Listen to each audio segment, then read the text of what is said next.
जेतिरथानि प्रतरन् रसेकाहस्त निखण्डनहातिशागं शास्त्रयोजनेन धन्व नितनमसि हेमञ्जका बकुलचम्पकवाटलाब्जै पुण्णादरातिकरवेदरसालपुष्पैवल्लप्रालगुरुषेदलमञ्जरीः त्वां पूजयामि जगदीश्वरि मे प्रसीद। मा सरस्वत्यै नमः। एतानि यत्नानि गन्धाक्षतपुष्पाणि सहित मन्त्रपुष्पाञ्जलिं च समर्पयामि।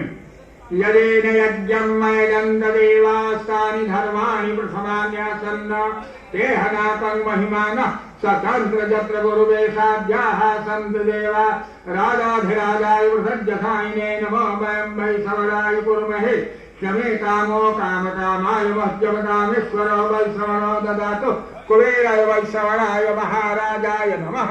ओम स्वस्ति साम्राज्यं भौजं स्वराज्यं वैराज्यं पार्वत्यराज्यं महाराज्यं आनन्दात्वार्थार्थसिद्ध्यै सर्वप्रदन्ताय एकरादितिः तदपि श्लोकः मन्त्रपुष्पाञ्जलिं च समर्पयामि। मीना पुस्तकधारिणे नमः।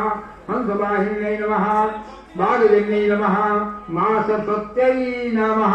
बोलिए आदिशक्ति माता की जय।